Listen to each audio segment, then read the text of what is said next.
Bank ঋণের সুযোগ থেকে বঞ্চিত দেশের ক্ষুদ্র ও মাঝারি খাতের বেশিরভাগ উদ্যোক্তা।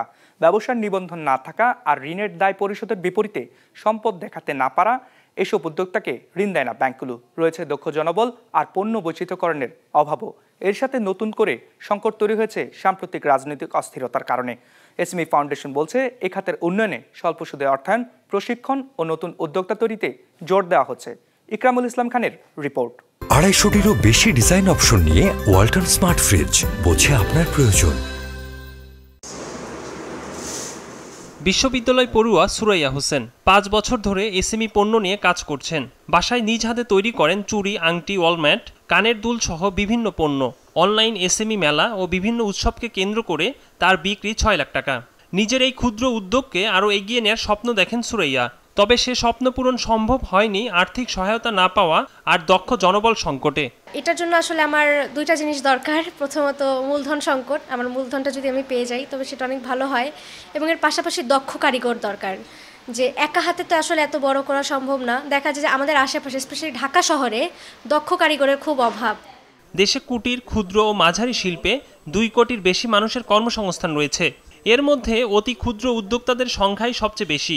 দক্ষতার অভাব, পণ্যের বৈচিত্র্যকরণে পিছিয়ে পড়া আর নতুন বাজার সম্পর্কে ধারণা নেই অতি ক্ষুদ্র উদ্যোক্তাদের। ফলে বছরের পর বছর আগের অবস্থানে রয়ে গেছেন তারা। সম্পত্তি ও ব্যবসার নিবন্ধন না থাকায় মেলে না ব্যাংক ঋণের সুবিধাও। এমন বাস্তবতায় নতুন সংকট তৈরি করেছে সাম্প্রতিক রাজনৈতিক অস্থিরতা। ধস নেমেছে এসএমই ও সিএসএমই পণ্য বিক্রিতে।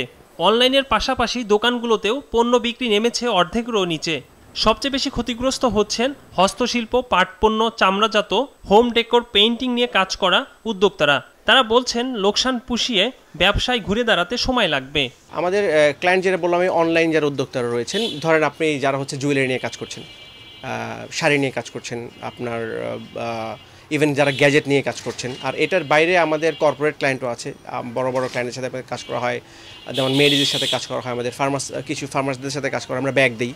নিউ ইয়ার আসতেছে সামনে, ডিসেম্বর জানুয়ারিতে। এই সময়টায় দেখা যায় যে গিফটের চাহিদা বা যে কোনো রকমের পণ্যের চাহিদা অনেক বৃদ্ধি পায়। সো আমরা ওইটাকে সামনে রেখেই তৈরি হচ্ছি। এবং এরপরে যেহেতু ঈদ আসছে, ঈদের পরে পহেলা বৈশাখ আসছে, সো আমি মনে করি সামনের যে 7 থেকে 8 মাস সেটা খুবই ক্রুশিয়াল।